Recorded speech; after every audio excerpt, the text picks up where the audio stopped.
Okay, so for today's video, I prepared some questions for myself for you guys to get to know me more. Okay, so let's start with the basics. So my real name is Maria Jo Huno, and I got my name from my mom and my dad.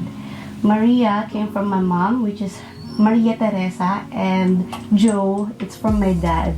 His name is Joey.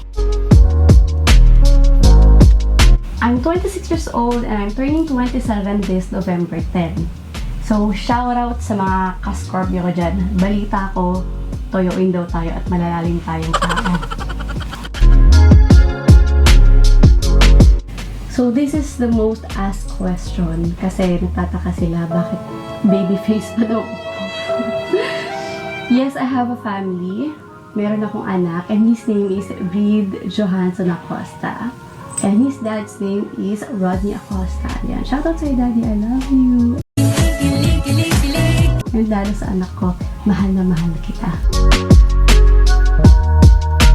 I'm still an undergrad college at La Salle Dasma. Yan, syempre proud tayong Lasalista.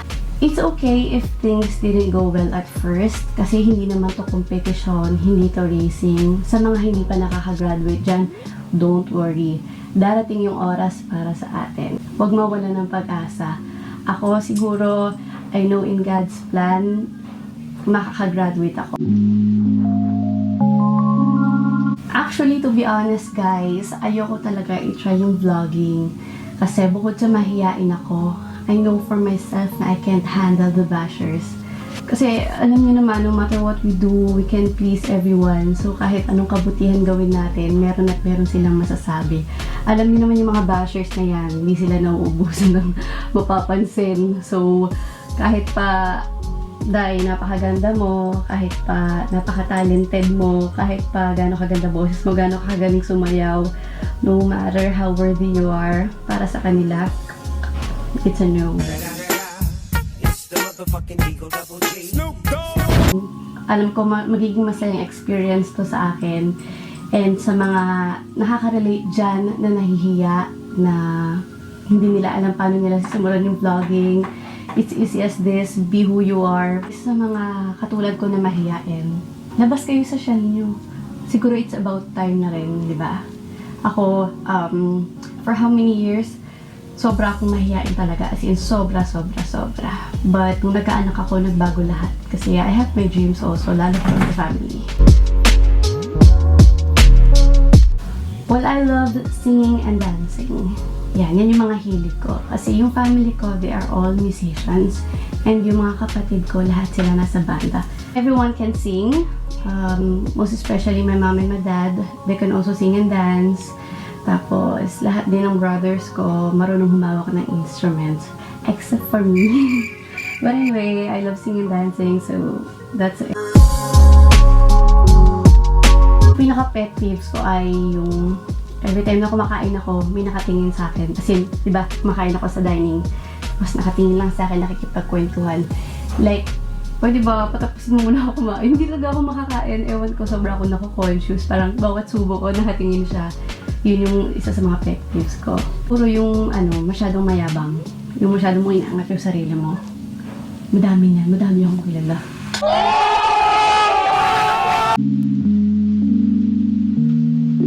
So, I'm the youngest. 5 kami magkakapatid. I have 4 brothers.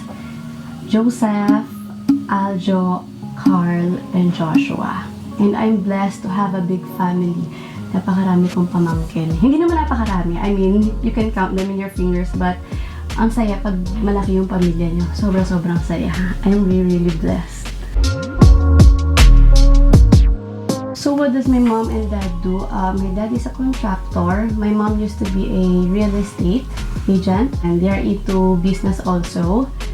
Pero ngayon, yung mom ko, she's a counselor at Naik Cavite. Nag-rank siya ng number 2 during election. Kahit bago lang kami sa Naik, and very thankful kami sa lahat ng Naikenyos. Shoutout po sa inyong lahat at maraming salamat sa lahat ng suporta nyo at pagmamahal na binibigay nyo sa mommy ko. You know what? I have a story to tell you guys. Kasi yung mom ko, when I was young, she really loves helping other people. So, every time makatanggap kami ng konting blessing, pupunta kami sa church, mamimili siya ng konting relief goods, yung may bigas, may dilata, may kape, may noodles. Mahalaga na sa kanya yung mga bagay na yun, basta may makain niya yung buong family. Pag mamimili siya ng konti, mga ilan-ilan, yung bang swak na sa budget. Tapos magsisimba kami sa church, after magsimba, hahabol yung mga bata sa amin. Kasi automatic bibigyan na yan ni Mami. As in, kilala na siya before, na talagang pag nagpunta kami church, namimigay talaga siya. So, nilalapitan na siya ng mga pamilyang nangangailangan. And I believe this is God's plan na naging konsehal siya ng bayan ng Naik. Kasi alam ko marami siyang matutulungan. Sobrang matulungin talaga si Mami and Papa. That's why they are both blessed.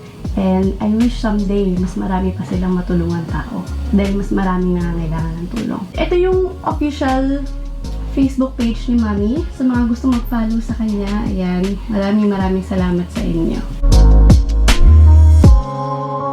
Kami ay Kapampangan. And yes, napakasarap magluto ni Papa.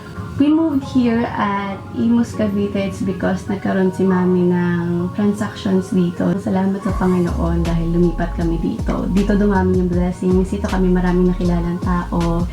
Dito nakatulong si Mami ng mas maraming tao. At finally, dito ko rin matatry yung vlogging. So anyway, that's it for today's video. Maraming salamat po sa inyong lahat. Thank you for watching till the end. I hope you guys did enjoy this video. Kahit ano lang to, answering some questions. I will be uploading soon. Siguro more into pranks tayo, beauty and lifestyle. See you guys soon! Please don't forget to like, subscribe, and click the notification bell below for you to get notified when I upload a new video. See you guys soon! Bye!